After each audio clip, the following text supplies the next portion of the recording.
Alors, voici la fameuse marina de la Chine controversée. Bonjour. Bonjour. Madame Côté, monsieur, les enfants, bonjour.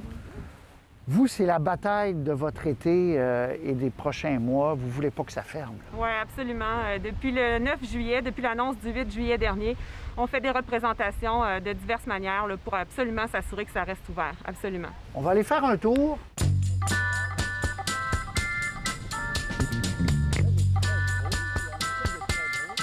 Vous ne voulez pas perdre l'accès ici à la Chine, votre marina. En fait, vous ne comprenez pas les motivations de la ville.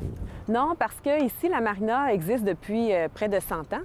Puis il y a déjà une cohabitation qui se fait avec les autres clubs, le club d'aviron, le club de voile, le canot, les kayaks, tout ça. Puis les berges sont accessibles à plus de 90 ici à la Chine là, pour les citoyens. Donc non, on ne comprend pas les motivations. Est-ce que votre mairesse avait prédit ça, avait dit ça dans ses engagements électoraux? Non, justement. C'est ça qui nous dérange parce que c'était pas annoncé dans son programme électoral. On a appris ça par surprise, sans préavis, en pleine pandémie, le 8 juillet dernier.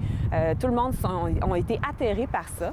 Mais le problème, c'est que si on avait su à l'avance, qu'on avait fait des consultations publiques, qu'on s'était assis tout le monde ensemble, le kayak, l'aviron, la voile, les citoyens, on aurait pu trouver les meilleures solutions. Mais là, on est mis sur le fait accompli. En moins de 2 mois, on doit s'en aller, on est chassé, et puis on n'a pas nulle part où aller. La ville prétend que c'est trop vieux, ça coûterait une fortune remettre à niveau les installations derrière nous. Oui, bien nous, on ne comprend pas non plus ce 16,5 millions qu'ils avancent. On n'a malheureusement pas vu le détail précis de tout ça. Et on a fait des contre-expertises avec des ingénieurs civils et des entrepreneurs en construction. On arrive à 5,3 millions, dont 3,1 inclut la rénovation des berges.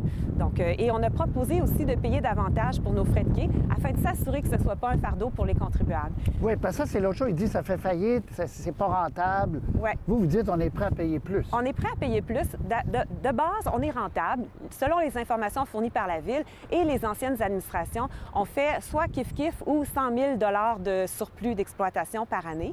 L'histoire d'être des privilégiés, là. Nous, on a un bateau de 20 ans, OK?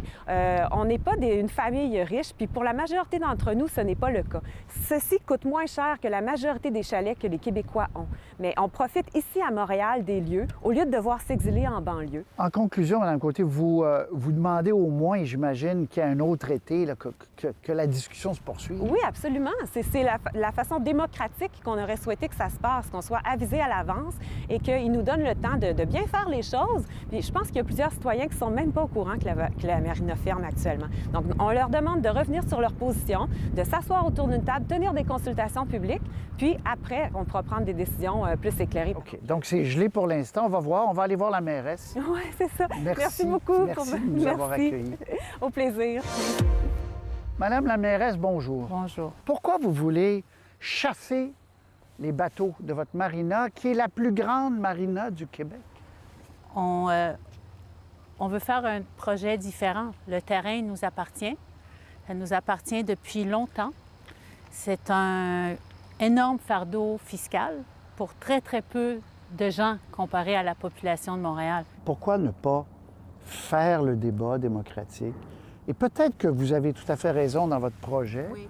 mais donner du temps à la consultation de ces gens-là. Pourquoi ça urge là? Pourquoi il faut que ça soit fait là? Parce que c'est en fin de vie, parce que la pompe à essence est en fin de vie.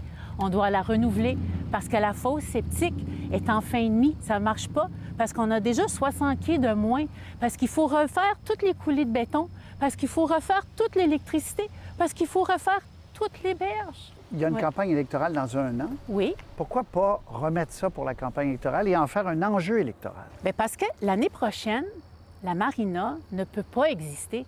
Il y a trop de travaux à faire. Elle n'explosera pas non plus. Bien, en ce moment, il y a des coûts faramineux pour la Ville de Montréal. Faramineux. Parce que un autre été. Donnez-leur 1 an pour que tout le monde réfléchisse. Parce que des gens de l'extérieur, oui.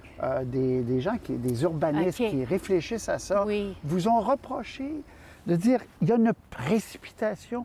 Quand on veut tuer son chien, on dit qu'il a la rage. Là, vous dites, c'est comme si tout était en train de se démolir. Ça fait des années que c'est comme ça. et on regarde la situation en pleine face, si on la regarde là, et il y a des travaux qui doivent être faits. Et on va le faire, vous savez, pour la première fois avec les citoyens. Et on va le faire avec les plaisanciers, parce qu'il est toujours question de garder une marina locale, parce qu'on veut une cohabitation. Alors, il est question de garder une marina locale. Pour combien de bateaux? Mais cette marina, c'est à eux de définir. L'important, c'est que cette marina soit autofinancée, autogérée et qu'elle ne soit pas un fardeau pour la ville. Combien de Comme bateaux les vous autres leur offriez? qui viennent nous faire une proposition. Ah? C'est une marina... Est-ce que c'est votre branche C'est d'Olivier? une marina... Non, je vous dis, c'est une marina locale qu'on fait. Ça a toujours été dans les plans. Est-ce qu'ils pourraient avoir à terme autant de places de bateaux qu'ils On ne ont? pourrait jamais avoir 450 Non? bateaux. Ah bon. C'est sûr qu'il y aura moins de bateaux. Mais disons, entre 60 et 100, quelque chose, on verra. Parce que vous voyez que ça brasse. Quand on Ben est oui. élu, il faut être à l'écoute des gens. Vous voyez que ça brasse quand même. Il n'y a aucun doute dans votre esprit. Zéro, niet, pas aucun doute.